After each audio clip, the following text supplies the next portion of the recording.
long you've been a part of KPFT and what you have, and in what capacity for you?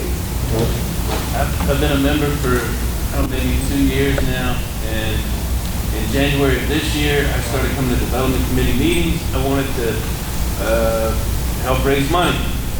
So my relationship was just as a listener, and I knew from listening that the station needed money and was having trouble getting money. So I think I came to 7 or 8 development meetings. And my experience with that was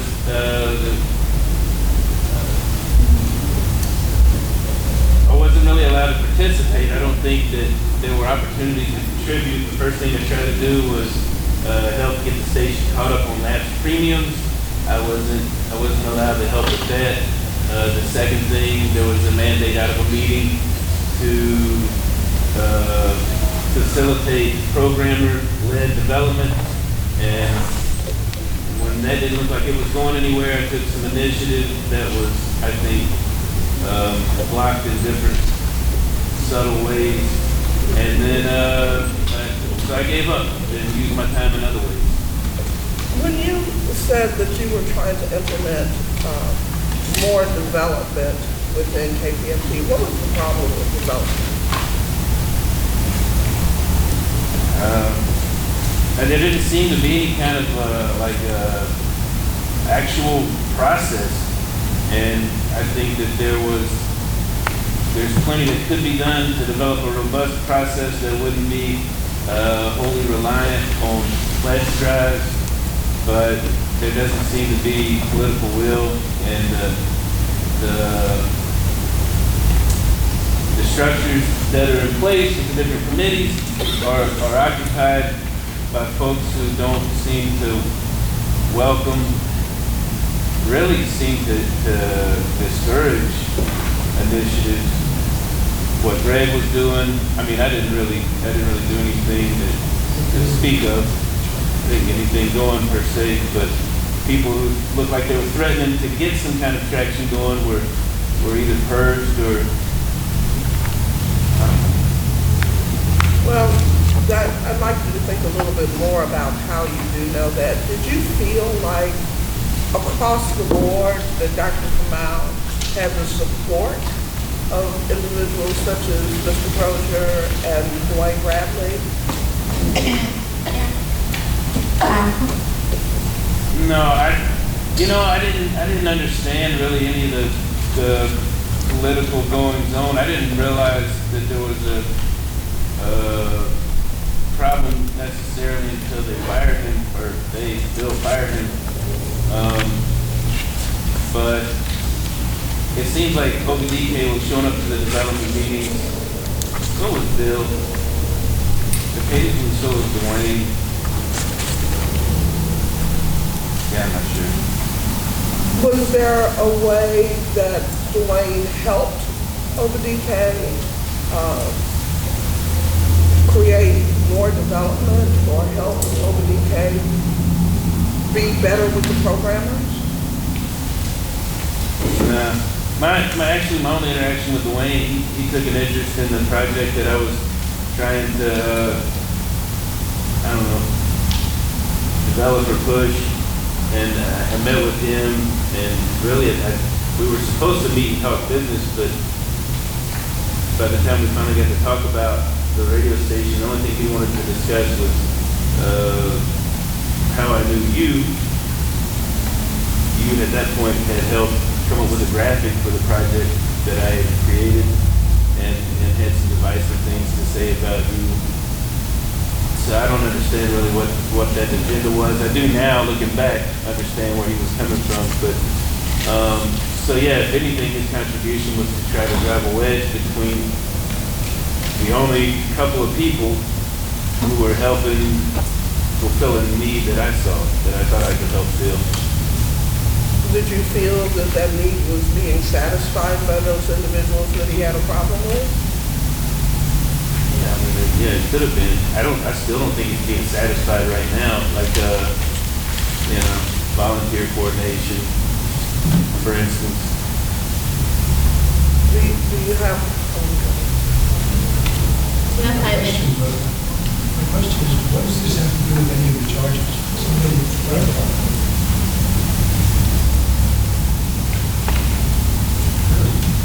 Does it have to do with, is this, yes, what charge are we talking about? We're talking about the charge of divisiveness that we talked about and we talked about in the motion. There's no charge of this. Can you direct your questions to them? I'm asking, so this what I mean, these words, No, it's his time to ask questions. I don't have any further questions. I have a question here. Was there any effort on the let me read it first. Was there any effort on the part of Crosier to take from or bring to the development committee the sharing of ideas from Pacifica stations? Yeah, I don't know anything about that. I wasn't allowed any kind of insight into that. I mean, at development committee meetings, I don't recall anything like that. George, do you need any rebuttal?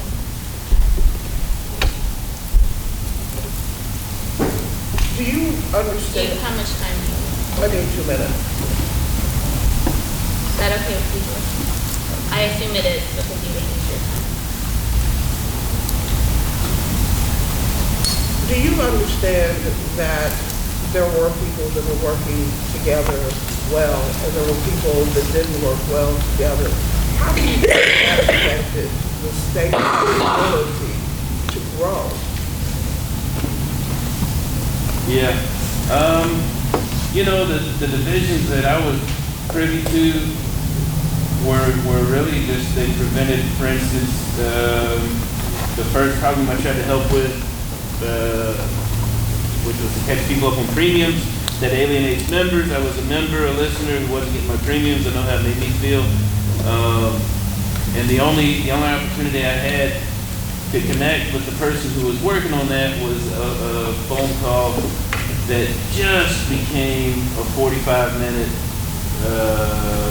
venting session about Pacifica and economics. I knew nothing about it. I had no interest in talking about. That was the one time I was, I think, about to be able to engage with somebody outside of a meeting. The other time that I was about to be able to engage with somebody outside of a meeting was Dwayne, when he was telling me why I shouldn't be working with you. So, I don't know, it prevents any kind of cohesion or momentum, and if you aren't interested or able to work with Bill's faction, then you're not going to get any support to do anything. That was my experience. Could you see the factionalism? I couldn't see it until the other issue at the meeting with the gesture, when I could see people who were coalescing around something that nobody should rally to defend. It became apparent how people were going to defend anything their faction members did. So it was like a roll call. Whoever would stand up and speak on behalf of a gesture that was indefensible, it made it clear who was who. George, you have 2 minutes. I would like to request that testimony be directed towards issues in front of us. We cannot hear you. This is a request to the chair. It seems to me it's your responsibility to see to it. I'm willing to point it out, but it seems to me that we can't just have testimony about this, that, and the other. Well, I'd ask you to object during that time. Just did. Okay, I heard you. The testimony is over except for your minute and a half.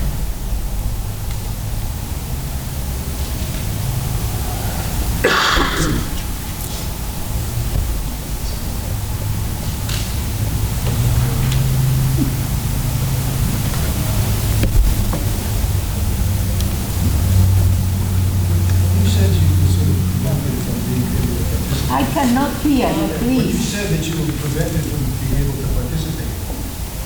Who did that? Was that the person who was responsible for the premiums when you tried to work together? it was actually her at the January meeting. Rhonda announced that she was going to be doing premiums. I and actually Elaine possibly volunteered to help with that. I didn't get any follow-up. I reached out a few times by email.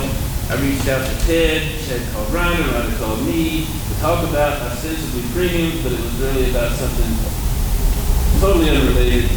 And every effort I made by email to help with premiums was rebutted with I can't train you to use the system, or I don't have room in my office. So no. Let me ask you a question. In what way was this bill Crosier responsible? As far as Bill, okay. Apparently, we hear in hindsight that Bill wanted to get rid of Chris in favor of Rhonda. I don't know about Chris's job performance, except that in the past, when I emailed him and said, hey man, I need my premium, he sent it to me. That's all I know. All I know of working with Rhonda is trying to bring people into a fold that was divisive, and this is what Bill supports. Your turn, George. I have one question here. Did you ever ask Bill Crosier to come out publicly against hate speech? Yeah. Did he? No. Thank you. Were you done? I have just one more question. You think Rhonda was looking to get Chris's job? Did she get it? Yeah. She did.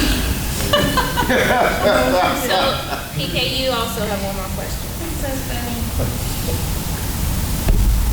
I'm in construction, and when you lose your job, you call that getting somebody's money. She got his money, or Bill got his money, somebody got his money. He's gone. Yes, sir. PK, you have one more question. Ben, what would you like to see happen with KPFT specifically, with the foundation overall? You have a daughter. So, I mean, do you have an idea of what the station could be like? Yeah, I do. People listen for different reasons. I think that people should be invited to rally around the causes that bring them to KPFT. So it could be facilitated. There could be a lot more community involvement if the barriers were removed. When people show up, they should be allowed to contribute meaningfully in a way that they feel best suits their strengths. I feel like there could be a more robust funding mechanism. It's, all kinds of funding are being somehow, public funding, whatever, community funding. I think there are so many ways you could go after that are not being taken advantage of. So that funding wouldn't even be an issue. It would be more about strengthening the community that it serves. Thank you. PK, do you have any more? I have another witness who had a previous engagement that's on her way. Would anybody object to, it's now 9 o'clock. She could be a rebuttal witness. She could be a rebuttal. Yeah, that'll be fine. Do you have any other witnesses? No, I'm done. Okay, so we're moving on, George, to the defense witnesses. You can call your first witness. Rhonda. Oh, and for this, I have a question here for me that says, can a board member who is going to vote on an outcome be a witness? I've looked at the chapter here and I haven't found anything that says that she can't be a witness. If you can find evidence, I would love to have it cited and hear it.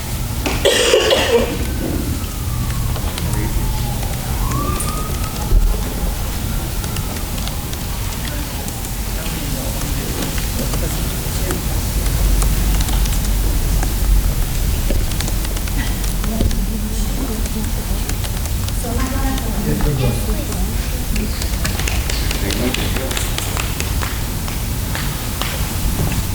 Rhonda, did you get Chris's job?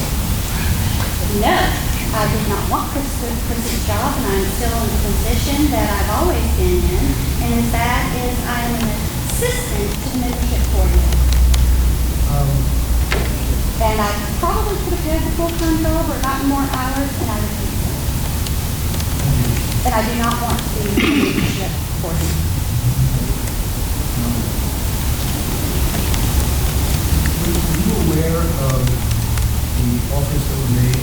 severance packages, Yes, I sorry, was. virtually working really well. Yes. And were they all the same? Were they all the same? Yes. Thank you. They were, I believe they were given a percentage of what they were earning.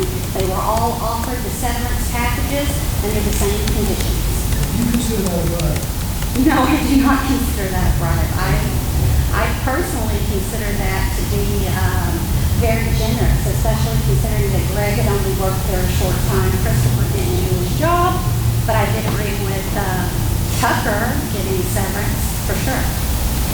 None of the others I wouldn't support. I think that's all the questions I have. Is there any piece of information you think is germane to these charges that you'd like to have? Yes, one of the primary reasons that Dr. Obidike Kamau was let go was because of his refusal to address the problems in the membership department. I cannot guarantee this, but it was my understanding that prior to Obidike taking the job, he was aware of the problem in the membership department, was aware that Dwayne Bradley would not fire him, and agreed to. Also, we got Wendy Shrell on, thank you Obidike, great news. And she started working in the membership department, and Wendy and I would constantly ask Obidike and Bill, like, what's going on with Chris? What's going on with Chris?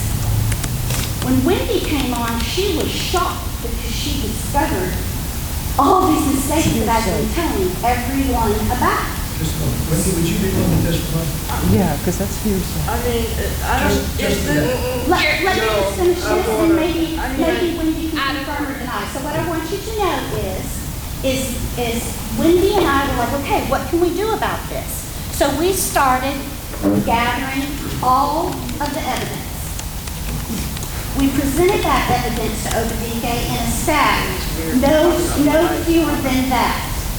And he said, thank you, ladies. You've finally given me something that I can work with. I can work with this, implying that, okay, yeah, we'll let this. No, And I was also told that Obidike refused to be a black man prior to the black mind. Cliff Smith told me that. You need to address the body. Rhonda, we're not done. Have a minute. You're a liar, George, lady. you have a minute and 45 seconds left.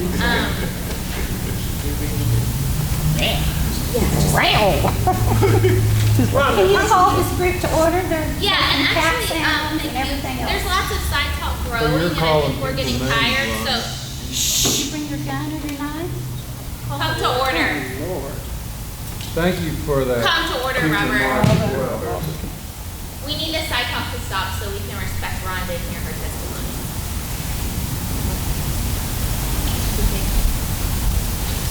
how did you know that Bill Crosier was going to fire Obidike Kamau? Because I participated in conversations about the staff at KPFT as a staff member.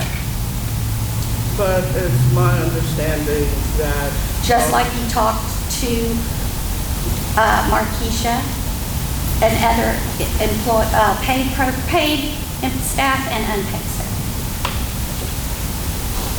Why did his firing have to do with a specific date that also included the fact that I would no longer be running KPFT?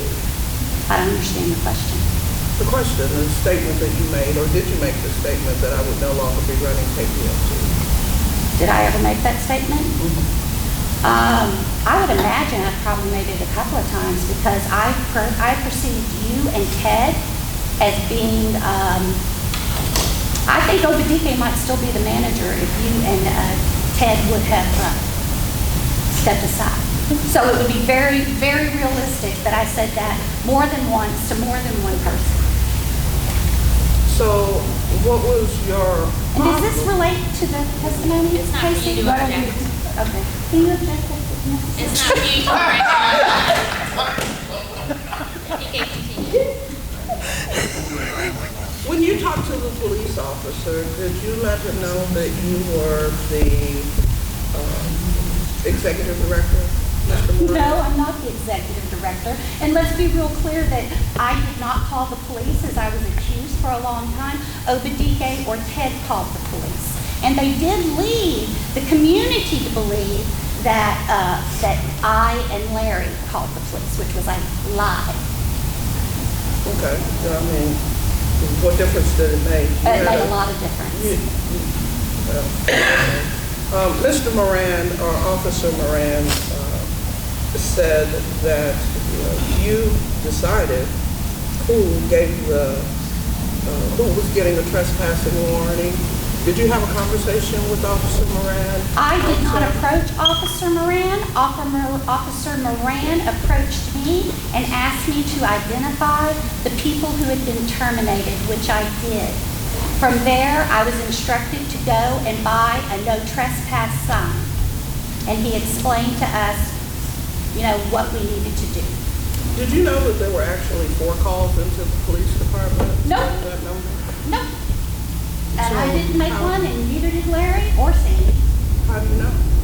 because I was there with them the whole time we were together. Well, And we put off calling the police. they came to We the kept office. trying to get you guys to get out of the meeting because it happened and asked y'all to leave. And we waited over an hour and just sat out there in the lobby to let y'all do whatever the heck it is y'all were gonna do. Then Ted and Obidike, maybe you, I don't even remember if you were there, they got up and went into the manager's office. And then the next thing you know, the police pull up. I did not call the police. Larry Winters did not call the police. Sandy Wyman did not call the police. Perhaps you should have asked Obidike if he called the police. When he was testifying, if you're curious. Well, I'm not curious. I'm going by what's in the police report and what I do know. But I want to say this, that it seems like what your role has been is to keep people unbalanced, to say awful things about them. I'm not on trial. I agree, you need to ask a Okay, question. absolutely. Why is it that you feel the need to vilify individuals as a board member? Do you know? Can you This is reword an your question? interpretation of what she may have said. Why do you feel, why is it that you have been at the forefront of telling people awful things to themselves? For example, Lisa I tell the Lamar? truth. I tell the truth, that's for sure. So it's okay So what do you want to be- know? Well, tell me what you think ethics is or civility. No, I don't care to do that. My definition doesn't depend on yours. What's your, What does this have to do with the charges? It goes to patterns of practice. We can say this, I consider you to be a very unethical woman. Whoa. Does that Time help, is up. does that help to explain? I'm gonna ask the questions now. Okay. Some of these I'm gonna ask but reword so that they ask the same question, but they aren't leading or have language I that. didn't have Chris fired. Come to order. Can you Rhonda, ask them to be quiet? Yes, I'm talking to them as well. The first question is, have you ever said to anyone that anybody who gets fired from Pacifica sues and wins? Yes. Didn't you know, okay, let me reword this. When did you know that the shelves were bare in membership? When did I know that the shelves were bearing Yes, membership? was it before Obidike came on? Yes. And Robin Lewis and Dwayne Bradley were negligent in not addressing the issues in the department. They were fully aware of it, and to be quite frank, that's one of the reasons why Robin left. Who offered you more hours? Nobody offered me more hours. I haven't been offered more hours. I don't know what you're talking about. Would like to know who's asking that question. I can't believe that. And Well, I have not been offered more hours. To the contrary, what Mr. Winters has done, unlike Mr. Bradley or Mr. Kamau, is not asked me to work more hours that qualify me for benefits that I've never gotten. And so this board knows I've worked here for 4 years. I've qualified for health benefits for 3, and I've never gotten them. Obidike Kamau and Dwayne Bradley both asked me to work as much as I could, knowing that I was due benefits and they were not given to me. Next question. Was it appropriate for LSB members to share ideas with Obidike?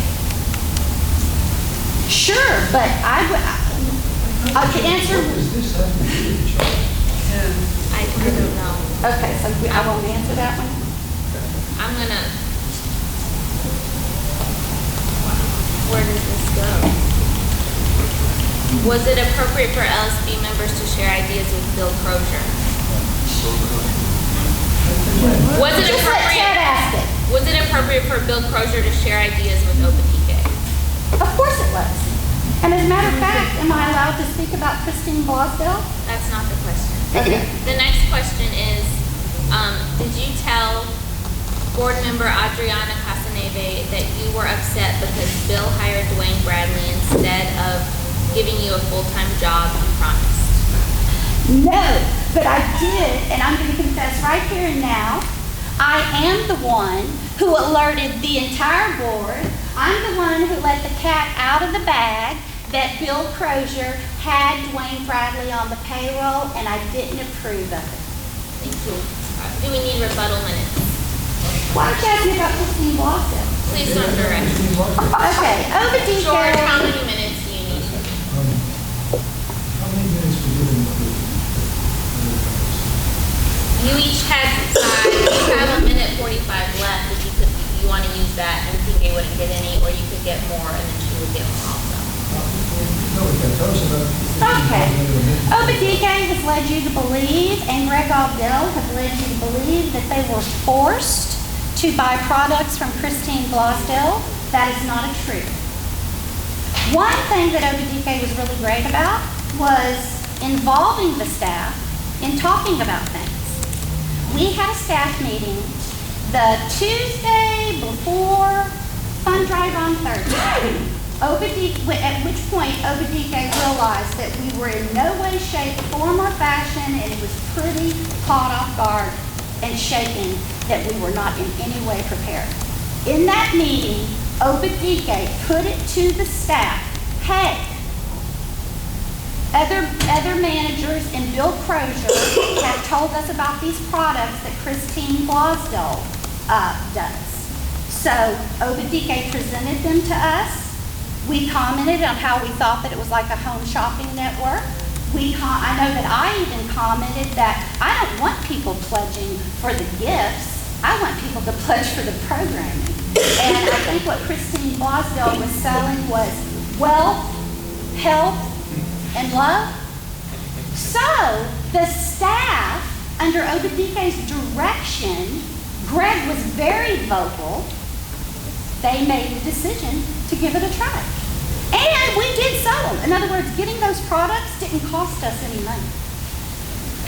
And that's You don't have more time, and I would be delighted if I. You okay. have 20 more seconds. How much? Yeah, you have time. 15 seconds. Thank you.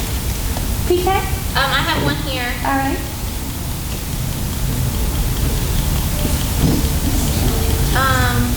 The real deal. How do you know that Bill Crosier did not push for the Christine Blosdell packages?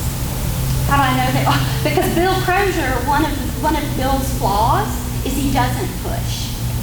He very, very much wants consensus. And those of you who know Bill for all these years, he's not a pushy guy.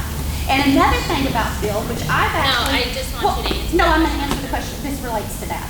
One of the things that I've found frustrating about Bill as the IED is, for example, when Obidike was... This does not relate to this question. This is about the Christine Blosdell packages. But it has to do whether Bill pushes. George, would So you no, like, Bill did not push us. George, would you like more time for rebuttal for PK? Well, I'd like to rebuttal from one of the witnesses. George, One of the other PK, I need a time. So when I say, would you like more time for rebuttal, I need you to tell me a number of minutes that you need. 3. 1 minute? You want 3? 3. So I'll give you each 3. George, let's So, start. I gather you're speaking to the relationship between Bill and Obidike insofar as Yes. stories. Bill Crosier, I would go to him because things weren't happening, and I would alert him to them. I've done that always. Everybody knows that's what I do. And I would get very frustrated with Bill, just like I do with him with Larry a little bit now, because Bill turns it over to the managers. He wants to let the managers manage the station. So no, Bill did not push, manipulate. He offered it as a suggestion. And Obidike took it to the staff, had a discussion, and made the decision. I'd like to know. Another question. It's been asserted that Bill somehow interfered in the underwriting process, in the expansion. No, Bill did not. No, what Bill did was his responsibility. I also bandied that because I'm on the national board, and we're not supposed to do underwriting, or in other words, we're not supposed to have commercials. That's part of what we are. So, no. Okay, so what's the question exactly? You're not supposed to do any underwriting, or you're supposed to only do underwriting? All I know is this, the way that it would be perceived that Bill put the brakes on was he did put the brakes on to get permission from the P&B to proceed. Because the P&B was aware of what we were doing, and they were very upset. So there was, and I even talked to Obidike, and I said, listen, we're for the underwriting, but National is giving us a problem. And that's not in our mission or whatever. So that's how that played out. I think everyone should know, perhaps doesn't, perhaps in the audience. No, we're not. You need to ask a question, George. George, you need to ask a question. testify. You can do that in your closing argument.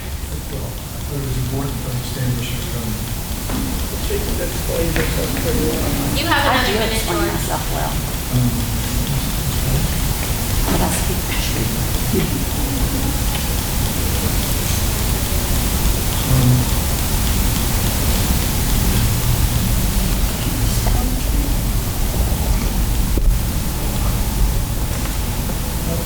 Do you have any idea what they mean by Mr. Crosier derailed an estimated $1 million in revenue? You know what? I have this to say to PK, Ted, and Obidike Kamau. If you love this radio station and you got your handle on $1 million, why don't you just keep proceeding with the work that you started? Why don't you finish? I'm not on trial. So what's the question? No, that's crazy. Obidike didn't raise any money. Greg Aldell didn't raise any money. His Thousands Airs thing was a mess and a fiasco. As a matter of fact, Obidike came on and he said, oh, well, we're not going to have a fund drive until such and such. And I kept going, Obidike, you can't wait to have a fund drive. You can't wait to have a fund drive. You heard me say right here that he didn't want to have one. So Obidike may have the idea, and I agree with him, that we have to have other ways of raising revenue, but not when you first come in and not when those checks aren't coming yet. So yeah, I would love to know about this $1 million that Bill Crosier derailed. Tell Obidike and PK and Ted to bring it on. Okay, you have 3 minutes. I have no further I'd questions. like to give my 3 minutes with the rebuttal from Dr. Kamau. That would have to definitely be. Okay, all right. Am I done? Do you have any more questions for Rhonda? I have one more, Rhonda, from the group. It's should Obidike be rehired? Hey! George, who's your next witness? Excuse me, I'm just a listener, but I want to remind everybody, this is a Pacifica station. Treat people with respect and dignity. You sneering at people, laughing at people is not the mission of Pacifica. I am appalled. I've never been to any meeting like this, but I'm appalled at how ugly everybody's being to each other. Please, you can disagree with someone's behavior without George, I'll being start your hateful. 6 minutes when you ask the question. Go ahead. Bill, on the issue of Chris, did you ask Obidike to fire him, and he agreed? Prior to, and that's after he actually accepted the job. In March, Dwayne and Obidike had some really long conversation. Number one, at least, was like 3 hours long on Saturday in Dwayne's office. And we discussed some of the problems KPFT had. One of them was the report on the staff. The bigger problem was really intense problem with membership office. We were getting huge numbers of thank you gifts that weren't being sent out. We had pledges that weren't getting processed at all, or they were being processed wrong. We were getting diluted with complaints. And so I asked Obidike, Obidike at that time had just been basically observing, the section. He was hired at the beginning of January by Lydia, and he didn't really have any assigned responsibility. So I wanted to take on some responsibilities. I asked him, what he would be willing to do. And he agreed to take on the personnel problems we were talking about, which included the membership and also just the fact that we had too many people on the payroll, we couldn't afford them. And also he agreed to take on responsibility for organizing the next fundraiser. It's alleged that you interfered with a successful underwriting campaign. What was the change that you wanted? Okay, well, around, I just supported this so long. In fact, this, community partnership thing was started last year, before Obidike even got involved. It was kind of a small scale. I supported it then. I supported it several years ago when we talked about it on the LSB to do community partnerships. And we had some constraints on it. One was it be no, large corporations. We didn't want Walmart, Exxon Mobil, or places like that. We didn't want to be PPS style underwriting where you'd be collecting a huge amount of money from any one underwriter who then put the screws on us, or, if they didn't like the programming. And so, Obidike asked me to get hired. Brian Sanchez to take that on, to take on the underwriting team first. I said, fine. I still support him. I've talked to him a couple times. He's done a good job, I think. But one of the things after Obidike got involved, I don't know if Obidike directly had anything to do with it, but they were looking at some really big corporations to do underwriting. And HEB was one of them, CES, I'm not sure what else, but some really big national corporations or, Bill, I have another question I wanted to ask. I told you had to stop that. Some of you could not do that. So I did stop that. Why did you fire Obidike? Why did you replace Obidike? Well, I can't go into specific personnel stuff in public, obviously, but there were some really serious financial problems. The membership department was sort of out of control. That was directly impacting our revenue in a really big way. And I'd asked immediately for a plan on how to deal with, how do we get that under control and get the membership, the fund drive working, and several other things that I given to him in writing over a period of quite a few weeks, several times. And I never got a plan to do any of that. Did he ever respond and say he would give you a plan?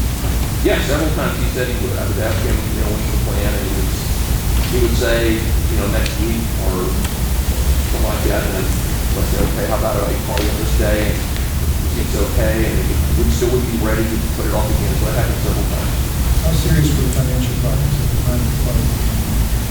Well, they were really bad. I had talked to our CFO, who had also been watching this clearly, and we had financial projections, and there was one from Markeisha that showed we had less. This was after the June fund drive. We had less money in the bank than we needed to cover our expenses through August.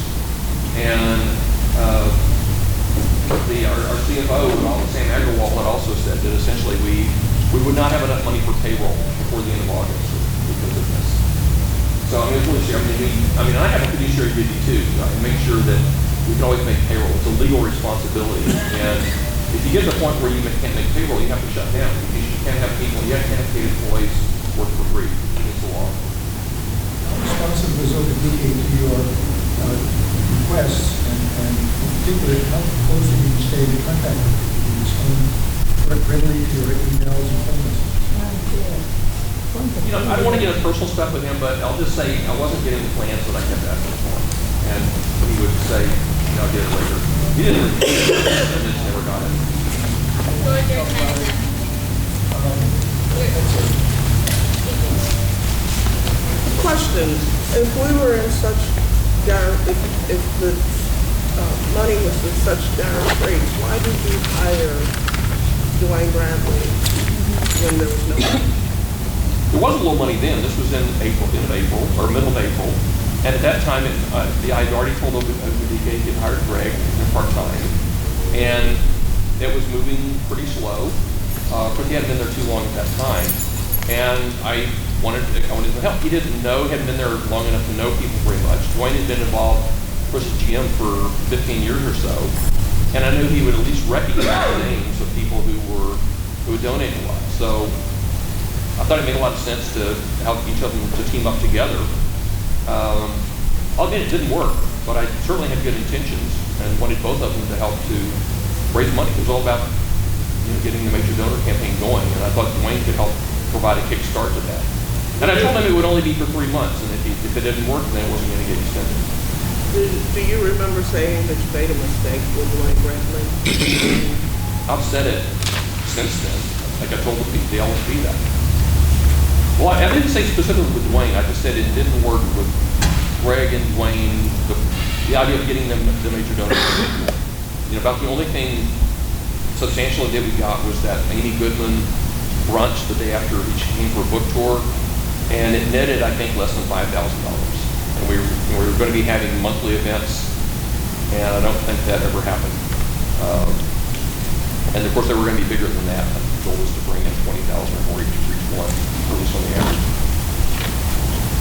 In a finance meeting, when we talked about that money was running out in August, Markeisha said that wasn't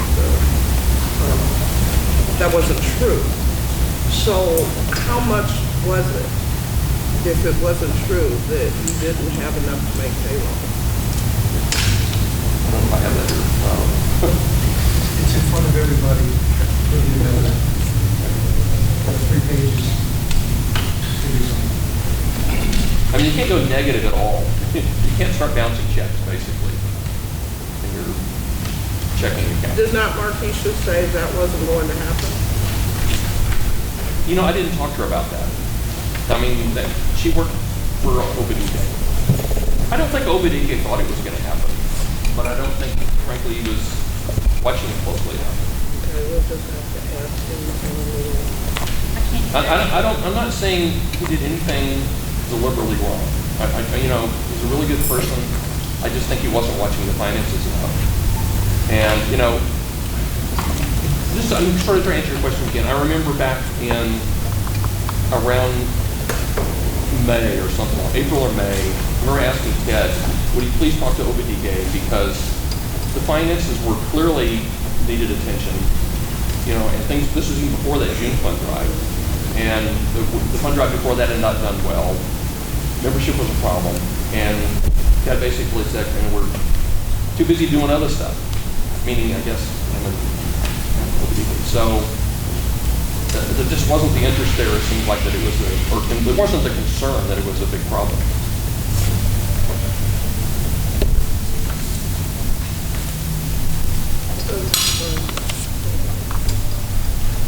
Again, I'm not trying to make any badass versions on anyone. It's just that it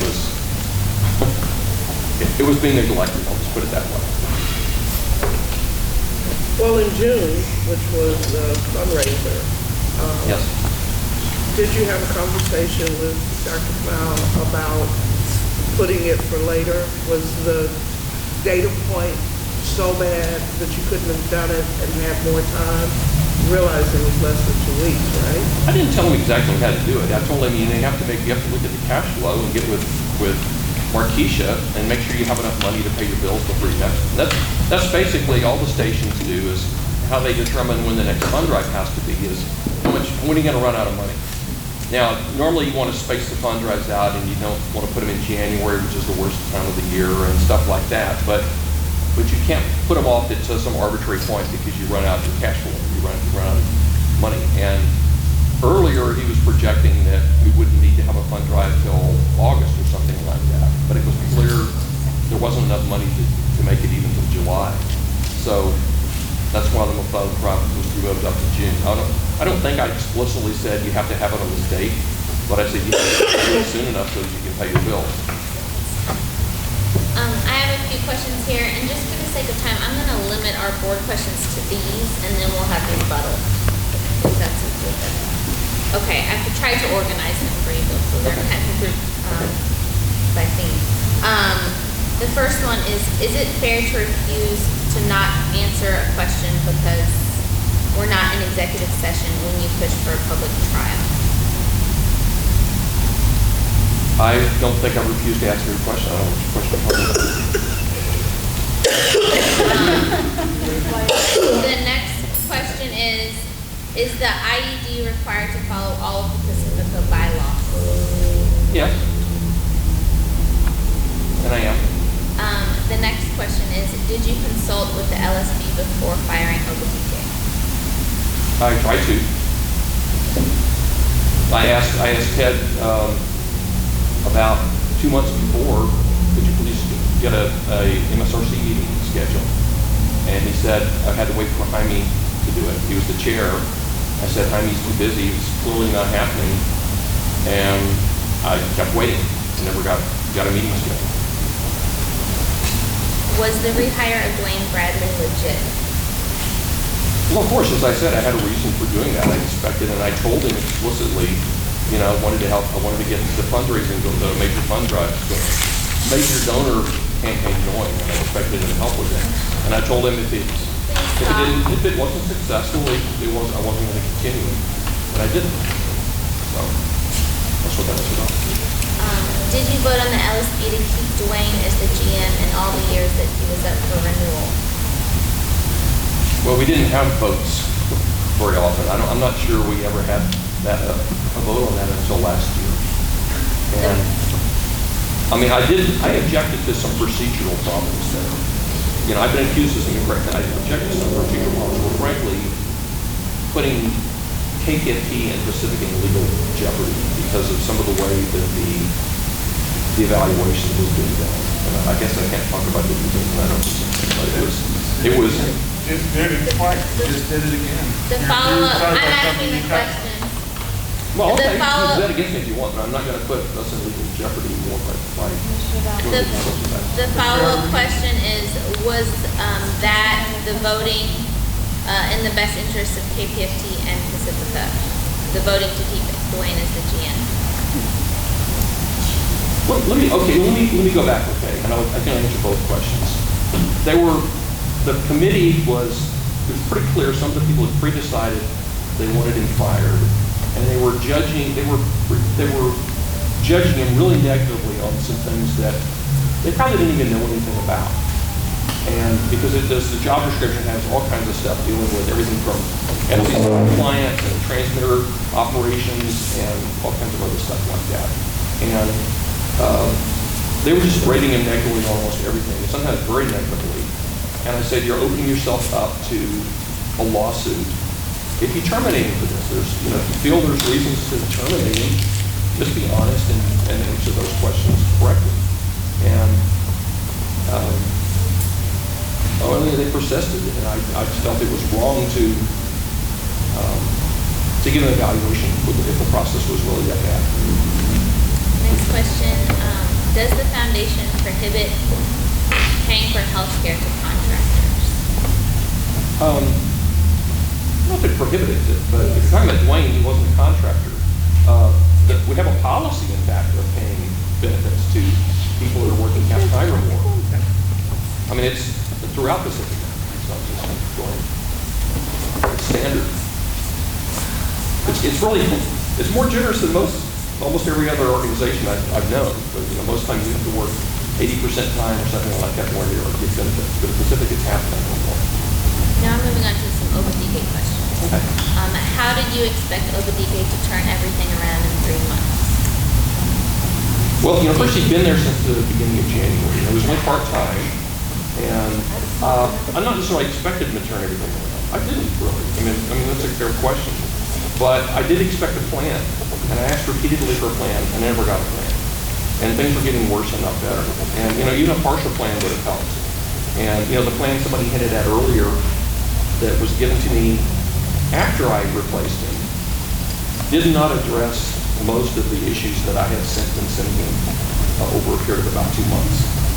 And it was mostly things like, well, we have these plans for generating additional revenue in the future, but they were just goals, basically. And it seemed to be The goal seemed to be written by staff with the purpose of keeping all the staff employed and avoiding the other layoffs. And it was clear we didn't have the money to support everybody that we had. Did you or did you not follow foundation procedures when you fired Obidike? No, I did, and I talked to the national office, and we got a local HR attorney to make sure that we were doing everything for the book. And so yes, I did. Very careful to protect Pacifica's interests as well as the stars that fit all the employees. Now I have some Chris questions. Okay. When was Chris elevated from a podcaster to management? I wouldn't call that management. He was the membership coordinator. He didn't manage any. Well, I guess he did manage some part-time people. I don't know. I'm not sure when it was. And is Chris considered? Probably late last year. I'm not sure. Is Chris considered on-air talent? Well, he did have an HD show. If that's what you mean. I don't think it has anything to do with this. He wasn't paid for that. That was not a good decision. It was a volunteer program. Did you appoint Larry Winters according to Pacifica bylaws? Yes, he was interim, and the bylaws really don't specify much detail on interim. This one I'm struggling to reword so that it's fair.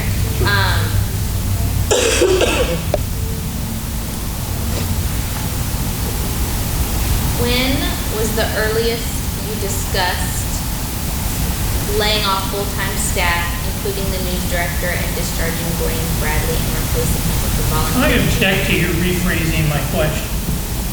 The question is very specific to a time frame, and you're ignoring it. Is there a second to the appeal of the chair? Second.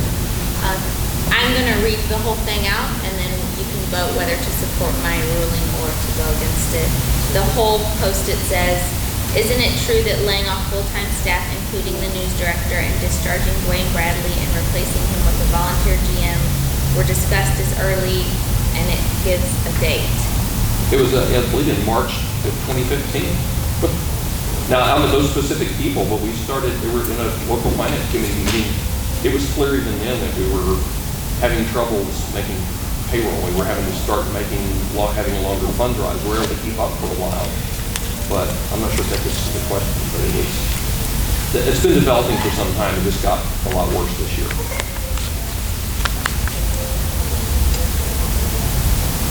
Because of the decrease in revenues. If Ted spoke with Obidike about finances, what was the next step? If Ted spoke to Obidike about finances? Well, I had asked Obidike, this is when I started writing for a plan, how to make sure the fund drive work better, how you're going to deal with the problems with the membership office that were directly affecting the finances. I would have hoped that we would have done some action, or at least not necessarily immediate, but plans to deal with those. So the follow-up questions are, was this the job of the MSRC? And did you have the right to go directly to the LSP? Well, the MSRC is the Management Search and Review Committee, and if there's a problem with management performance, yes, that's the appropriate place to go. And, by that time, some of you knew, but, our LSP really has been so bogged down in minutia that we haven't gotten hardly anything. And one of the problems is that we tend to bring everything that's normally handled or should be handled by a committee to the LSP as a whole. And there's no way to get through everything. And that's why you have committees, is to deal with stuff in more detail. And so, yeah, obviously the MSRC was the place to take this. Okay, I'm going to ask George and PK how many minutes you need for rebuttal. 1 minute? So we'll each get 2. By the way, thanks for the questions. Those were good questions. We'll each get 2.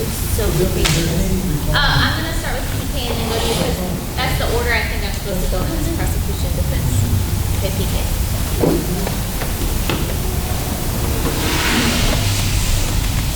When did the PMB know you fired Obidike? Before or after you fired him? After. And the Wednesday before the Friday that you fired him, who all did you tell? The Wednesday before, Was the board meeting? some of the directors, not the whole team, did. Does that speak to factionalism? I talked to people who I felt I could trust, let's put it that way. Well, that doesn't answer the question, but yes or no? Well, I don't think it's a matter of factionalism, it's who I could trust. And then, if you don't mind, I talk to people at other factions, different factions, about other things too. But this was checks and balances and has to do with your role as the IED. Yes. So who did you speak to on the LSP? I'm not sure it matters, but I think Rhonda and Bob Gardner. Bob Gardner? I'm sorry, I mean Bob Mark, sorry. And a couple of the directors from, one or two from some of the other stations who I trusted and had experience with similar things. I'm not sure this is relevant, but because there's some other stations that have had managerial changes, let's put it that way, so I asked some of them about that. Can you tell us about your love of the station and why you and Robert Mark sued Pacifica and what you sued them for? That's a good question. I do care very deeply about KPFT and Pacifica, and I wouldn't be doing all this if I didn't. I've been dedicated to KPFT ever since I've been involved with this. I've been a member since I moved to Houston in around '75, and I did drop my membership for a little while in the '90s, but I came back. And I've been involved as a volunteer, active volunteer since at least 15 years ago. And I'm on the board and doing whatever I can to help the committee work. And even when I was on the LSP for 6 years and I was off for 3 years, I was still very active volunteer. So what was your first question? I'm sorry. Well, how did you sue Pacifica? I filed a lawsuit because there were people on the national board who were violating the bylaws in California Corporation Code. And the money, we were not suing for money. We sued to get them to follow the bylaws and follow the law. Because what the board had done was to extend their own terms, again, in violation of California Corporation Code and in violation of the bylaws by not having delegate elections for 2 years in a row. And it's wrong. And frankly, I think we had not, and actually, I didn't file the lawsuit originally. I was asked, it was already filed, and the attorney from the case asked if I would join in because I was currently a board member, and I think some of the other plaintiffs were not. And it was felt to be better to have a current board member, so I said, okay, if you're Pacific, I will do that. And I filed a declaration that pointing out some false statements by one of the other members of the board, because I was familiar with what the situation really was. And if we had not had that lawsuit last year, I'm convinced we would not have had delegate elections last year. So it would have been even another year where the terms would have been extended, because there were all kinds of excuses why we couldn't have elections. And that's why. What happened to the suit? Wait, time is up. It was put on hold. George, you have some. That's a good question. Is there anything in the bylaws that requires that you consult with the LSP or letting go of the general manager? No. And has that in fact been the general practice through Pacifica for the last decade? I don't think so. Maybe sometimes, but not certainly not all the time. There's been other cases where GMs or interim GMs have been replaced without the LSP. Are you aware of any other bylaw that you might have violated? Certainly, you might have violated in following, in replacing. No, I don't know any bylaw violations. I cannot understand. Please, can you speak up? Well, I'll repeat the question. Okay. Is there anything in the bylaws that says that you must consult with the LSD? I recognize, of course, that you tried through the MSRC, and wasn't successful in that.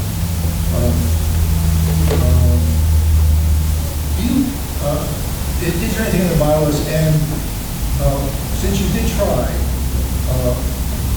do you respect the sort of representation of public opinion that's in the OSP, at least in principle? And had you had more time, would you have tried to work with it? Yes, and in fact, the main reason it became so urgent after the end of that fund drive, I mean, I guess we were all shocked that June fund drive came in at only 45% of the goal. And I have warned Obidike several times that, if that fund drive didn't do well, we were facing layoffs right afterwards. I told him that before the drive because it was clear that the money was not there. And, if we'd had more time, I would have used it. But, I have a fiduciary responsibility too, to make sure that KPFT can be ignored. And if for whatever reason you can't pay a staff and pay her for a bill, and we already weren't paying all the bills, in particular central services and the loan on the transmitter that we got. And by the way, there's some people don't think about the Department of Central Services. That's how we end up with $8 million in debt in this lawsuit in New York. These big stations have been paying central services. Now, we're not nearly as bad off as some of the others, but I've been making it clear to ever since I became an IED, to all the GMs that had to start paying central services so they weren't already, and we had to get out of this debt. And, we couldn't wait any longer. We're at the point where we have a failure of a fund drive and no plan whatsoever to do anything about it. Either reduce expenses or get revenue up, and no plan to get the membership office working. I had to do something. So your time is up, George. I have more questions. Is there any way the room could be made cooler? There's a little box over there. I don't know what that stands for. But, No. I don't know how. I have more questions here, and I realize I've allowed all the questions for everyone else, so it wouldn't really be fair for me to change it at this point for Bill. So I'm going to keep asking these More questions are fine with me. Hopefully they run. Okay. Do you have less rights as the IED than the ED? No. Well, I don't have a contract, but that's because, I could have had a contract if I wanted to, but that's when they asked me to do the job, I said I'd do it, but as a volunteer, so I had no written contract or anything. How big a role did you play in the failed fund drive? Failed is in quotes. Well, I had given Obidike a list of some things that needed to be done better after the previous fund drive, the one that was in March and early April, because there were a lot of things that weren't done, and I had asked him to, well before the June drive, we didn't know when it was going to be then, that, you need to make sure you have people lined up to answer phones and a way for people to see what shifts where you need people. Then you have pitch partners so that the person on the air is just, talking. Don't need somebody in the pledge room to do that. That we need to make sure we have fund drive gifts sent out from the previous fund drives, because so we don't get donors calling and say, where's my gift from the last drive? Things like that. And I didn't get directly too much involved in that June drive because, I was just really busy with those stations, let's put it that way. And I think I only helped pitch for about 3 days. Usually I do a lot more, or previously used to do a lot more. This is 3 parts. Did you tell people of your decision on the Wednesday before the Friday of this fire? I don't remember exactly what I said. Yeah, I mean, just to be honest with you, it was clear before then we were moving in that direction. And I wanted to give him time and opportunity. That's why I'd asked him several times for a plan. And we just kept getting no response at all. And the week before, I had asked him, can we meet again? I'd asked before to convene to talk about the plan. And that was just shortly after the end of the fund drive. And he said, how about the Saturday, the next day, because it was a backyard party or something. And he said, okay. And I called that morning and he said, that's not a good time next week. So I had said about Monday. So we get there Monday. PK's in his office, refuses to leave. I really wanted to talk to him about Chris and the problems with the membership office and the lack of a plan. She refused to leave, and I couldn't talk about personnel issues in front of her. And he wouldn't ask her to leave either. I asked him to. And, well, again, sorry, go on too long. So the next part of the question was, if you told people you were considering the decision before the Friday of this fire, and was it before the LSP meeting in did you request their input that night?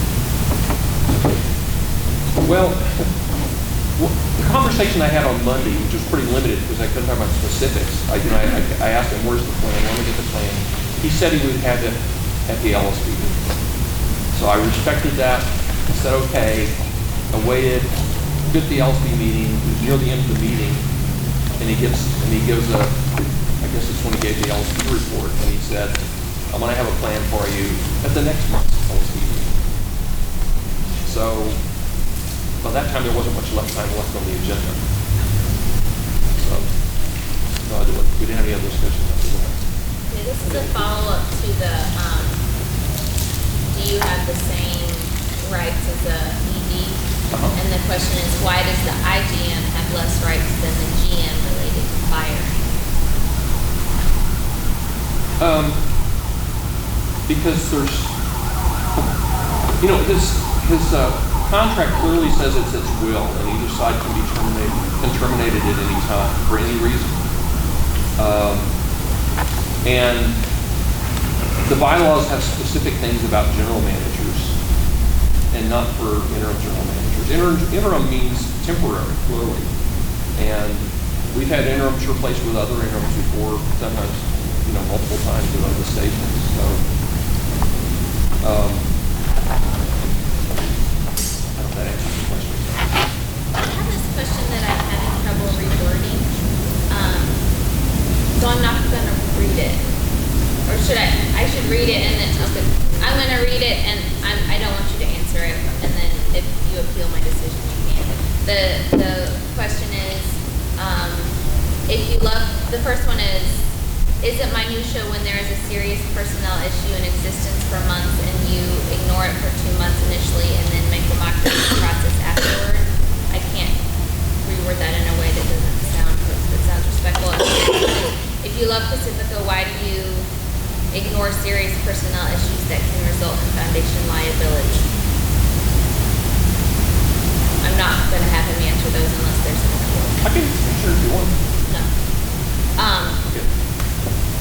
George, I would PK. have to say that one of the issues that Right, that's what I'm saying. We don't have to discuss it. You agree with me. George, PK, do you need rebuttal minutes? How many?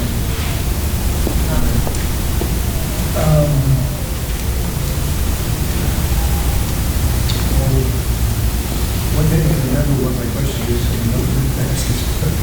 So 2 minutes? 2 minutes. So you'll get 2 minutes. Madam Chair, is it too late if George wanted to call me for me to say something as an employee? Go ahead, George. It's too late. Sorry, what would you? No, she's out of order. George, please ask a question. So then one of the issues that came up in terms of, somehow not following Obidike's contract. It's clear it's at will, which means that you could be fired at any time without consulting anybody. But there was also an arbitration clause in there. Obidike said you ignored his attempts to get you to honor the arbitration clause, or at least he didn't respond to his attempts. He said his lawyer sent you a letter. Did you ever get that letter? I don't think I ever had any communication with his attorney. I was told he had an attorney, but no, I don't remember ever getting a letter. If he wanted to pursue the arbitration now, could he do it? Sure. Thank you. That'd be fine.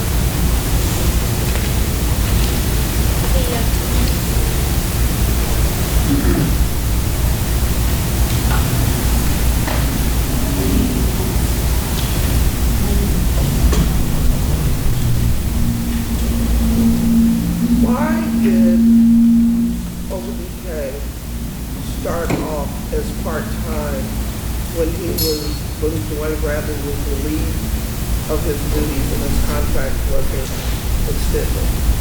Okay, he started out part-time because my predecessor hired him. And that was I don't know what exactly she and he worked out, but he was supposed to work approximately half-time starting, it was the first work day after January 1st.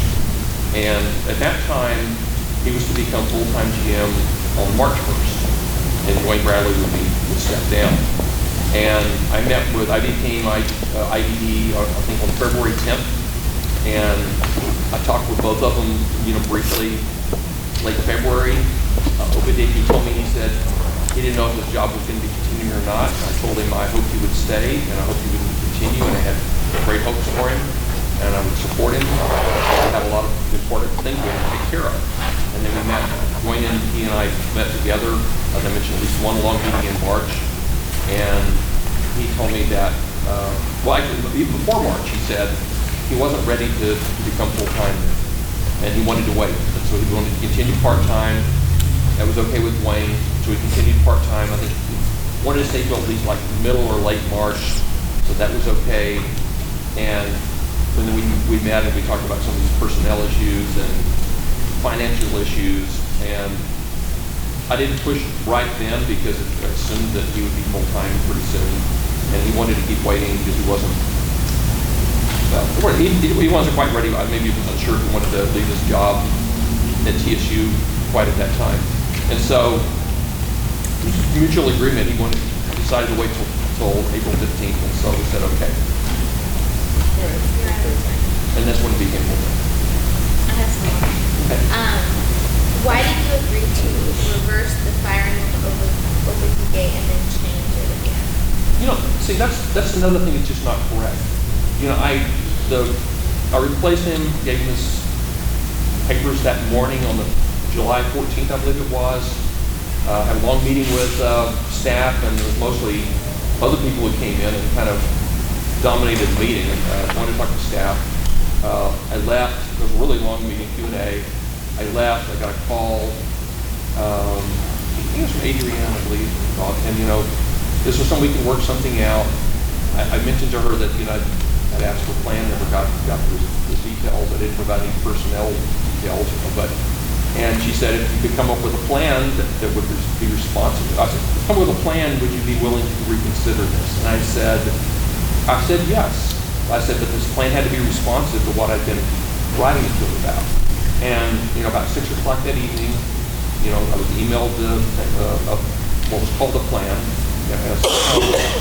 But it wasn't responsive to hardly anything in the list of things that I had talked about. I think that's why I assumed it was written by staff. You probably hadn't seen any of the emails between me and Obidike, so maybe they didn't know. But it was supposed to be a plan for what I'd been asking for. It wasn't anything like that. So all I had promised to do was reconsider it if I got a suitable plan, and I didn't get a plan. So nothing changed. Sorry if it's like yelling. I'm just trying to speak up so everybody can hear.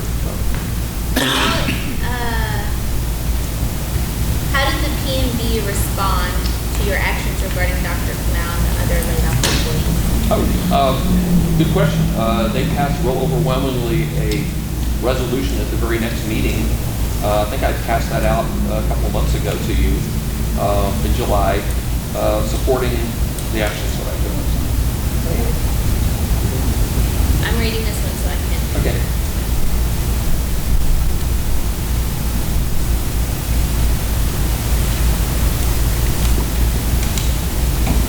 Did the plan you received mention who wrote the plan? No, I don't think so. And that was an assumption it was written by staff, because it appeared to me it was designed to justify keeping everybody on the payroll. They probably knew some of their other jobs were about to be let go, or assumed that. It's 9:57. There's no end time to this meeting. It's not a fixed meeting, so it's not like an LSB meeting that 10 o'clock hits and the meeting turns to pumpkins.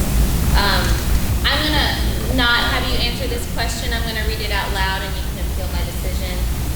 Why did you suddenly remember the first question you refused to answer because not in executive session? Don't answer. My next question is, did you have a plan? Did you share your plan with Obidike and or the LSB? I asked Obidike for a plan, repeatedly. Now I offered to help. I gave him a lot of suggestions, like about the membership office and getting the fund drives organized better. But it needed to be his plan. It didn't have, you didn't have to do it in any one particular way, as long as the problems were addressed. I have no more questions. Do you need more minutes for recross?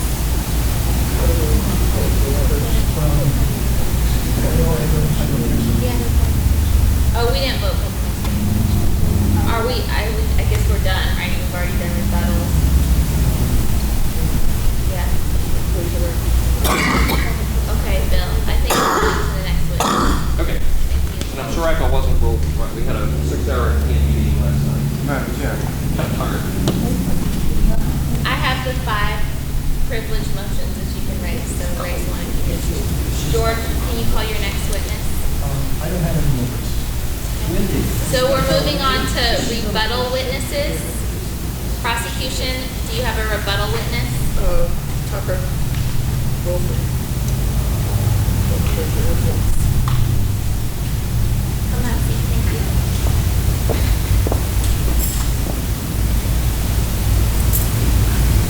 Hello, Mrs. Wilson, how are you? Good evening. Well, thank you. Great to have you. Let's talk about, can you give me an answer to this plan and what it was made up of and who it included and what it included? Yes. Well, the plan that Bill spoke about, basically I was the person in the meeting who suggested that if he received the plan that he complained he had not received, that he would be willing to reconsider. At the time, he said he would be willing to reconsider if he received the plan because he had been asking for this plan for several months. So myself and Ryan and Markeisha and Greg went into the office, consulted with Obidike, and basically outlined everything that Obidike had been spearheading to attempt to turn the station around and put it in a report format to present to Bill as he requested. Later, we learned, and let me say that at no time did Bill say, well, this plan has to come directly from Obidike's hands. The thing about great leadership, if you surround yourself with talented people and you have faith in their capabilities, there's absolutely nothing wrong with you expressing to those people exactly what your intentions are, and the people that you have surrounded yourself with should be able to formulate a plan or anything else that you ask them to do. And so that is what we did. So in my opinion, I don't understand how Bill is now saying that, well, I said it, but obviously he had no intentions of reconsidering at all, but basically simply said that because Rhonda was urging him to just leave the meeting, period, and didn't want him to make any type of commitment. This plan, was this something that you made up just at that moment? Absolutely not. Absolutely not. From the moment that Obidike took over, there were processes that were put in place, seeds that were being planted to attempt to turn things around. No one expected anything to happen overnight. We understood that what was being planted was going to need time to grow. And we thought that that's what we had. Did you see any of those possibilities coming to fruition before Bill fired Obidike? I did. I saw a complete 360 in terms of morale at the station, except for one employee. I saw people going about their day-to-day responsibilities with a new zest. I saw people thinking, well, there may be a future here. Myself, as the news director, was told, I recognize that you have a skill set that has not been utilized for the number of years that you've been here. I am willing to put you in a position that would be more beneficial to KPFT and to saving this station. And I think that other employees were told the same thing. And so we began to see this as an investment in the future of the station. Please This is a kind of a part question. You, of course, did lose your job, and in losing your job, you were given an agreement, and then you sought unemployment. You said, tell us what happened with both the firing and your expectations of what would happen next for you as an employee who lost their job. Let me say this. If I had been told, we are eliminating your position, you are being laid off, there's nothing that I can do about that. But when an employee who is a part-time employee comes and pulls me out of a planning meeting and says to me, Tucker, you're wanted in this room over here, and I'm looking at her because we are in the middle of a planning meeting, and she says, you're wanted over here, you need to come now. I get up and I go with her, and I walk into a room where I am being told, this is Sandy, and Sandy is here as a witness. Okay? Well, here's your paper, you're being terminated. Excuse me? Effectively, immediately, you are being terminated. Tucker, this has nothing to do with me. This is all Bill. Look at the paper. He signed it. His name is on it. Why am I being terminated? I don't know. You need to ask Bill. So I go back to the meeting and I said, and I sat down because the meeting was still happening. So I sat down to try to gather my composure, and I was asked, well, what happened? I said, well, I was just walked into a room and was terminated. And everybody's like, what do you mean you were terminated? I was just terminated. Well, who terminated you? Well, according to this letter, Bill terminated me. I was told, well, Bill does not have the authority to terminate staff. Okay, well, that's what this letter says. So after being escorted out by the police, all of this playing out in the media, quite embarrassing, I may add, I then said, okay, why am I being terminated? I think it was Rhonda who insisted that the police, you see her right there, she needs to go. Have her get her things and go. And so the police came to me and said, ma'am, did you receive a termination letter? Yes, I did. Okay, well, this lady is saying since you received a termination letter, you need to leave the premises. I did as I was asked. I did not remove any of my things. I just gathered my purse. So I received this termination letter. I'm reading the termination letter. The termination letter says to me that in exchange for $2,100, if I don't file any complaints or grievances against the company and accept $2,100 and sign this agreement, that I would receive $2,100 for my years of service at KPFT. That was a huge slap in the face to me for several reasons. Once I was escorted out of the room, the next person up was Chris. Chris had been working at the station for maybe 12 months. Maybe, I'm not sure how long. Chris's letter said the exact same thing. If you agree to not file charges or complaints against the station, we will give you $2,000. Chris had been employed for 12 months. I've been with KPFT for 12 years. I found it to be quite insulting that I would be offered a severance package equal to an employee who had been there less than 2 years. I find it further insulting to know that a contract employee was offered a severance package. A contract employee was offered a severance package.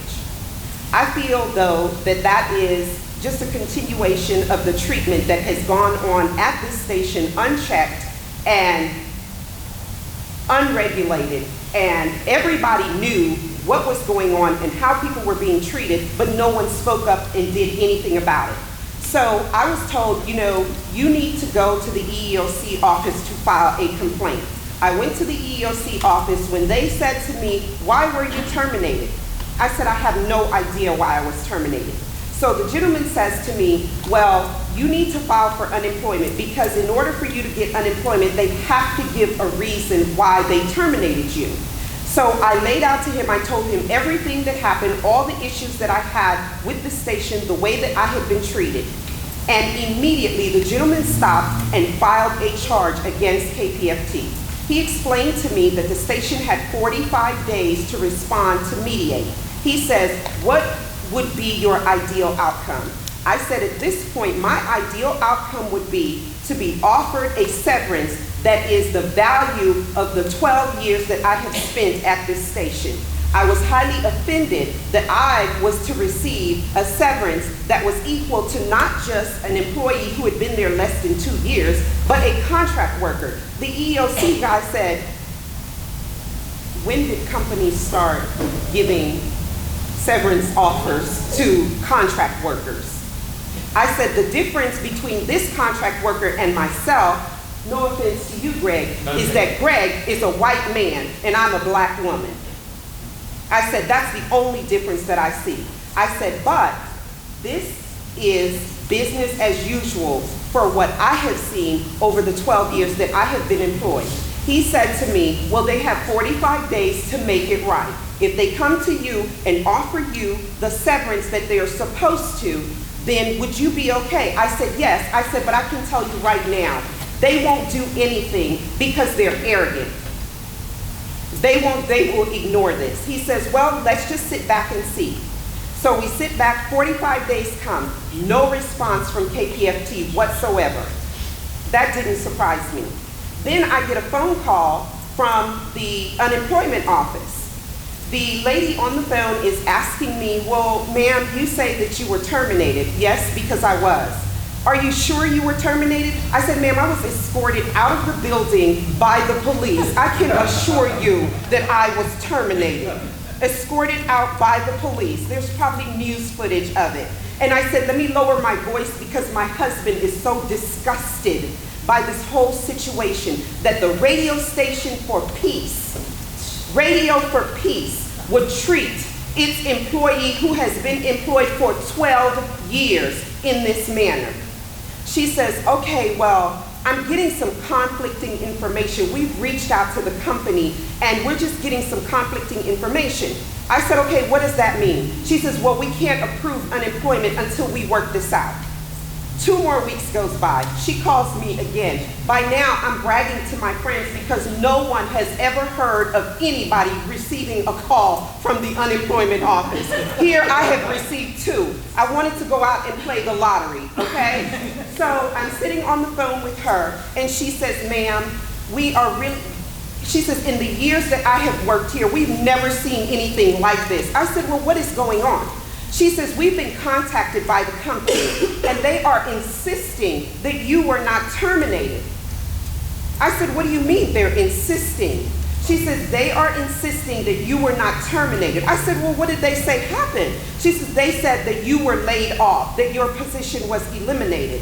I said, well, you know, if that had happened, I mean, who can argue with that? I said, but I assure you, I was terminated. She says, ma'am, I said, listen, terminated, laid off, what's the difference? Do I not qualify for unemployment? She says, no, you still qualify, but we've been discussing it in the office because we've never seen anything like this. They want to go on record.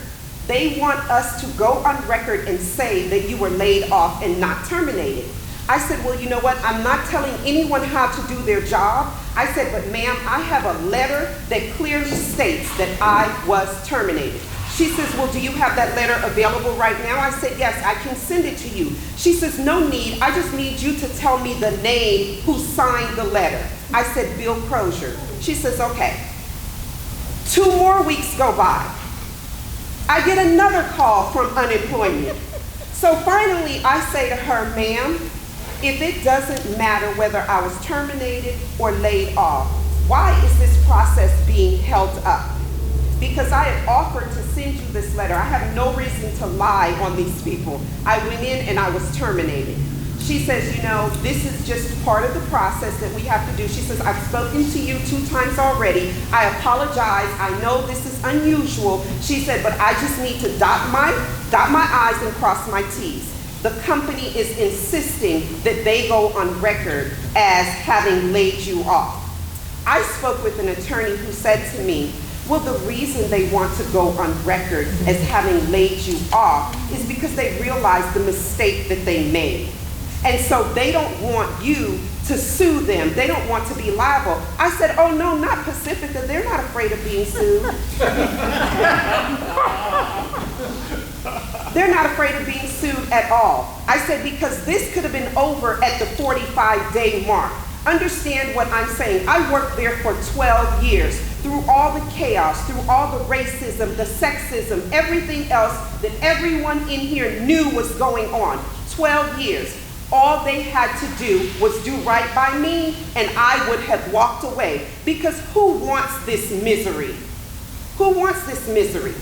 The 45-day mark was their point to say, oh, Tucker, what we should... 5 minutes is up for PK. It's not up for her.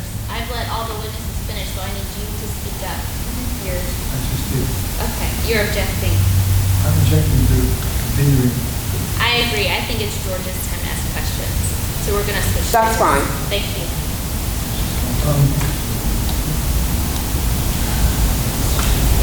Just to clarify what just happened, I haven't cut off other witnesses because of time. I let Bill go past time as well, so I was waiting for you to ask for your turn. So thank you.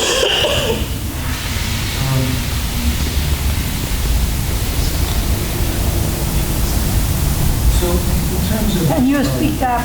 In terms of anything in the charges,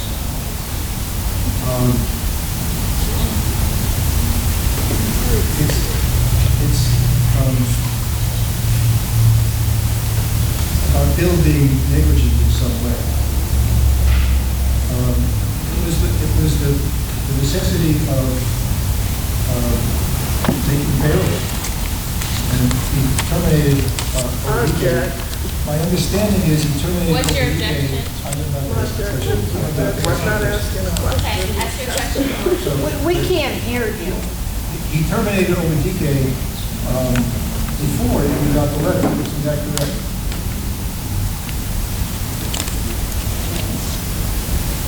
He terminated Obidike before I received the letter? Yes, before you were laid off. Yes. Yeah, before I was terminated. So the distinction is the word in the letter said terminated? Correct. Okay, so this was a standard HR letter. It was apparently a mistake. I beg your pardon? It was apparently a mistake. That's not my problem. Ask the question, I George. understand that, but what I'm saying is, in terms of the way you were treated and the culpability that Bill has for it, his intention was to lay him off. What's your I'm not really objection? concerned about what his intentions were. I'm going by the letter that I received. George, ask the question. Revision is. So, by laying you off, you do get unemployment, is that correct? I was terminated. So by being terminated, I qualified for unemployment. I thought you said that they tried to get back to you to say, no, we're going to say you've been laid off so that you can be terminated. No, clearly you misunderstood what I said. Yes, really. I said that the EEOC office, the unemployment officer who contacted me said that the reason the unemployment was being held up is because the company was contesting how I departed from the company. So the Pacifica office was contesting it, saying that you were actually laid off, not terminated. Correct. In the letter, it said terminated. Correct. I'm sorry that you were subject to that sort of mishandling. Are you aware that this Pacifica policy does not require any severance whatsoever? I was not aware, and here's why I was not aware. Because years earlier, when my assistant news director was being laid off, I was told that according to Pacifica's rules and policies, that an employee was given 1 week's salary for every year that they had been employed. And that is what happened when he was laid off. So why wouldn't I expect the exact same? And at the time, I was told this by the general manager and the business manager. What I'm told is that the union contracts require... Objection. What's your question, George? Okay, so... Stop testifying. So your understanding was that, in fact, you were entitled to severance. So it didn't seem like at all any generosity whatsoever. In fact, the opposite is the case because you've been there so long. You expected that you had What's the question? much more. What's your question, George? Mike, can I hear you correctly? You're talking, are you hearing me correctly with what? So my understanding of what you're saying is that you expected severance because you were told when you took the job. She answered the question twice now. I'm trying to find out if I heard what you said. So let me clarify it for you. So I was told by the general manager and the business manager that Pacifica's policy was when they let go of an employee, no fault of the employee, Yes. they let go. That employee is given 1 week's pay for every year that they are employed. And when were you told that? Probably about 4 or 5 years ago. So you expected that when you were terminated, is that correct? Correct. And so this was either a mistake on the part of whoever told you that, or a mistake on the office in Pacifica. We didn't understand the policy. Is that correct? I'm not going to say that it was a mistake, because if it is what the company had been doing and it's what I was told by the general manager and the business manager, why would I refer to that as a mistake? That's time. Because you weren't given the. That's time, what you George. expected. I have some questions for you. I have some questions and then we'll do that. Okay, so first, this is referring to something you said in your testimony to PK, and it says, what were the seeds that were planted? Well, right off, I can't give you off the top of my head, but basically what was going on was we were looking from what we had received from Obidike, and even before Obidike, the current system that Pacifica had in place by relying on members to donate money. We needed to figure out a way to gradually move away from that. And so I'm unable to say to you we had A, B, C, D, E, 1, 2, 3, and all of that because I don't have that paperwork in front of me.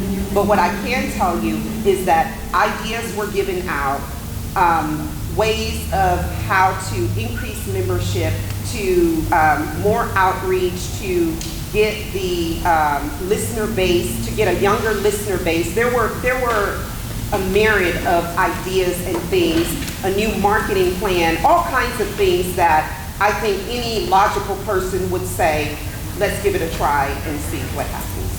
And I don't think you were here when we started this, but these are questions from the board, not from me. And I'm being asked for you to give one example. One example of what? Of the seeds that were Specific, that was a specific. Well, one of the things that the meeting that I spoke about, that we were talking about when I was asked to get up and go into the other room, we were actually looking at a digital marketing plan. And we all know that we are in a technological society right now. And so this digital marketing plan was going to look at expanding our presence on social media, or just trying to increase brand awareness for the station. I'm trying to group these so that makes sense. Oh yeah, no problem. This one says, during your tenure, was violent and hostile action taken against you? Entering and exiting the building, did you feel attacked? Well, I will say that, yes, of course, I had a violent situation when I was 9 months pregnant with my son.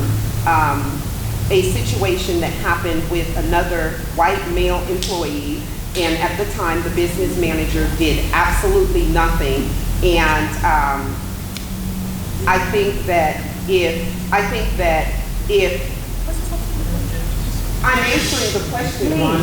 This question. Madam Chair, I question the relevance of this question and what happened some time back to the charges against Bill. I agree. Let me ask you another. These are all about severance, that kind of stuff. Did you get unemployment benefits? Yes, I eventually did, yes. We've heard you were offered severance. Did you take it? I did not. And did you consider it a bribe? I did, yes. Was your position eliminated? No. Now there's time for rebuttal. Can I ask how many minutes y'all want? 2 minutes. Is that okay? Okay, we'll start with PK. Why did you consider it a bribe, basically? I considered it a bribe because it was, first of all, again, before I even started, I said, had my position been eliminated and I was laid off, who can argue with that? That happens, right? But I feel that after that meeting that we had, I think someone stood up in the meeting and said, because of what's going on here, you can best believe some people are gonna get fired. So that was said in the meeting. And I feel that because I, so to speak, called Bill to the carpet about this plan that he was talking about, I did feel that it was a bit of retaliation against me. Perhaps it wasn't, but that's how I felt. I felt that my being outspoken and being critical of the sweet deal that he had with Dwayne Bradley and talking about that, I think that put a target on me. And Why do you call it a sweet deal for Bradley? well, here Dwayne was the person who, in my opinion, did anything he wanted, however he wanted, was checked by absolutely no one. And, you know, our fund drives were in a complete downward spiral under his leadership. And yet he was allowed to graciously retire, and then for a station that Bill claimed couldn't make payroll, we somehow found money to pay him. I don't care if it was for 1 month after, 3 months after, with full benefits after he retired. To me, that was a sweet deal, when I had to fight to get unemployment. Okay, George?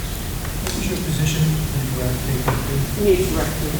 Is there now a news director? Yes. There is.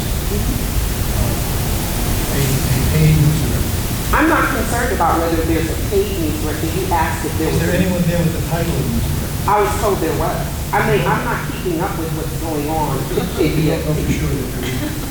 I know that after the person that I brought in, John, after John was there, he left to take another job and told me that they had made Stacy somebody the news director. That's what I was told. So that's the answer to your question. Can we put information into this? Can I say what actually happened with this? Oh, geez. That's what I've heard, George. You can ask more questions. You have another minute.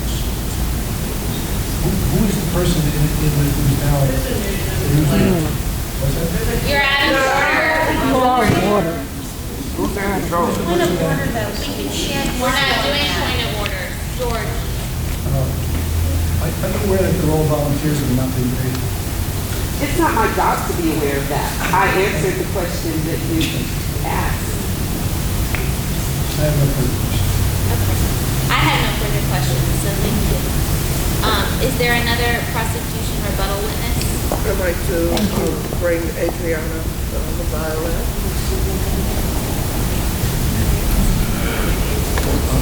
I would like to actually call another witness. We can't hear you. I'm sorry. I would like to call another witness, which is correct. So we're doing her rebuttals and then your rebuttals. Is that? we're doing PK's rebuttal witnesses and then yours. Should we alternate? Is that what you're proposing? No, but who's the person who's testifying to your letter? It says that we can call, that witnesses can be called before and then as rebuttal witnesses. Oh, I see, so this is, Does that make sense? yeah, no, okay.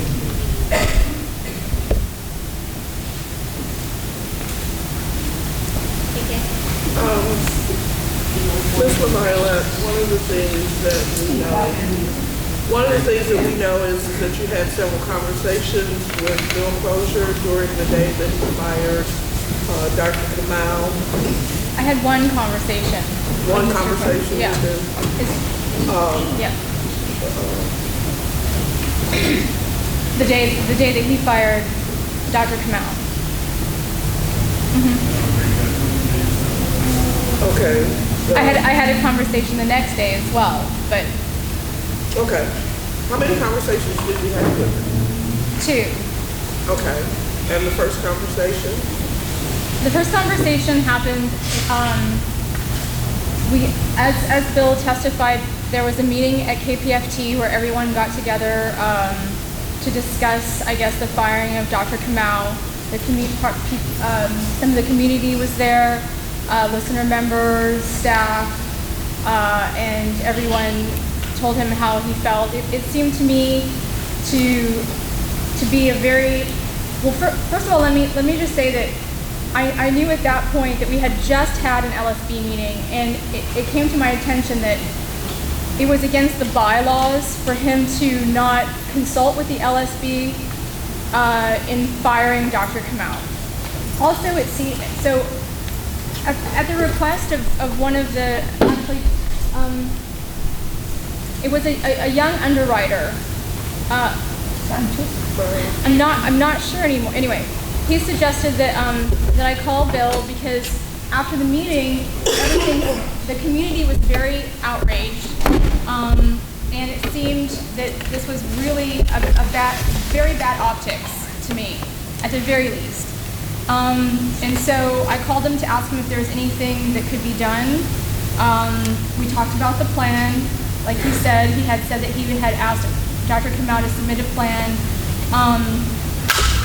There were several things that were discussed, but the upshot is, I said, normally when you fire somebody, or normally when you're insatisfied with someone's performance at the job, you put them under a performance improvement plan, and that's a PIP, and it has the qualities of a PIP are that the person whose performance you'd like to see improve has a specific amount of time to improve it with achievable goals and a reachable time frame, and you have buy-in by the employee. You create this plan together. It doesn't have to take a long time. It takes, you could have a performance improvement plan that basically takes a few weeks, and if you don't see any improvement from that employee, then that employee will probably have buy-in and leave, because this is, like I said, an achievable thing. So we talked about putting Dr. Kamau under a PIP, performance improvement plan. He agreed. He said absolutely we can do that.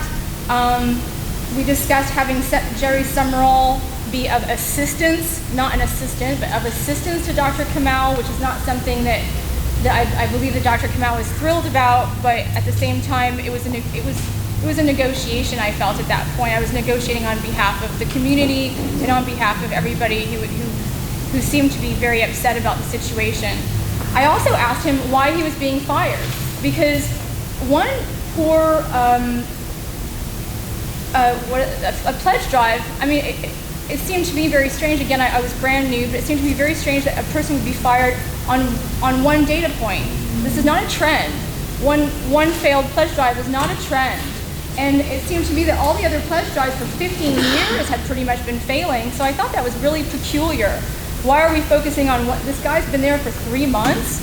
He's the first African-American fellow to take the job, and it just seemed very peculiar to me. The community's outraged, the optics are horrible. you have a way here, and this is how I presented it to him, you have a way here to appease the community, have Dr. Obidike Kamau's buy-in into a performance improvement plan. Anyway, upshot is he agreed.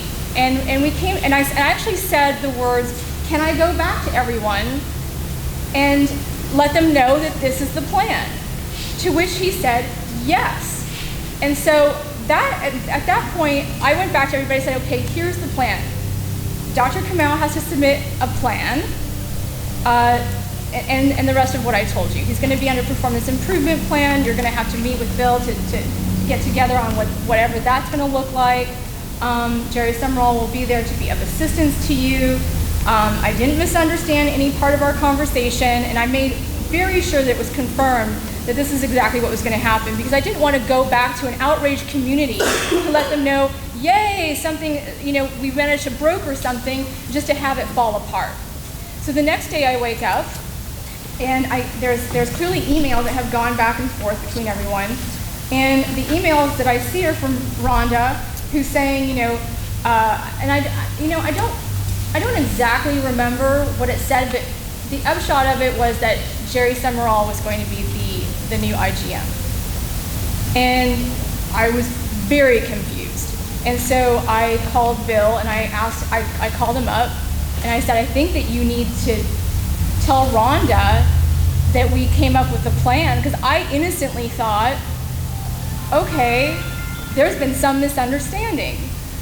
Come to find out that I guess somewhere between our conversation and the next morning, the plan had completely changed in his mind, and he didn't bother letting me know or letting Dr. Kamau know, as far as I'm concerned, or anybody involved, except for, and people have been talking about factionalism, and I was brand new, I didn't even know about this factionalism, but it became abundantly clear to me at that point that clearly there was this factionalism that everyone speaks of, which was really disappointing to me, frankly. And I felt like, well, why on earth didn't he call me to let me know, or someone else, or provide any explanation? There was really no explanation that was provided as to how or why this plan suddenly changed overnight. And so I don't know if I'm forgetting anything. I took a few little notes. Oh yeah, he did say that the plan was good, that he received the plan. He also said, and I admit to this, of course, that he said that it didn't seem like the plan was written by Dr. Kamau, to which I responded the same thing as Ms. Wilson. Is it Ms. Wilson responded? I'm like, look, you have employees, they know the plan, you can have them write up the plan. I didn't see any problem with it, but he seemed to find a problem with that. And then, of course, the other thing is, right, I think I've covered it pretty much. Yeah. Oh yeah, the other thing that came to light was that this man, Chris, he said, I really, really wanted him to fire Chris, and he didn't fire Chris. And he explained to me that Chris, and I said, well, how long has he been working there? And he said, well, Chris has been there for for a while. I forget. I don't even want to quote that because I don't want to make a mistake. But he had been there for quite a while. And I said, well, if Dr. Kamau came on and he's never seen Chris work, he doesn't have any idea about whether this is a good employee or a bad employee, why would you expect him to immediately fire him? And also, why didn't you guys fire him? To which there was no real good response. And basically, and I'm going to paraphrase, what was said is that it would just look better if Dr. Kamau fired Chris. So, and at the time, very innocently, I didn't make that much of it, and then I realized what that meant. That's time, George, right? George, it's your turn. Yeah, I have several questions. Did Bill speak to you before the meeting in which this plan after Obidike was fired was put together about what he needed from that plan, or the kind of concerns he had about what was missing in the way the station was being run, and the kind of things that had to be in such a place? We can't understand. He asked me if Bill had talked to me about what was in the plan, what he needed from the plan.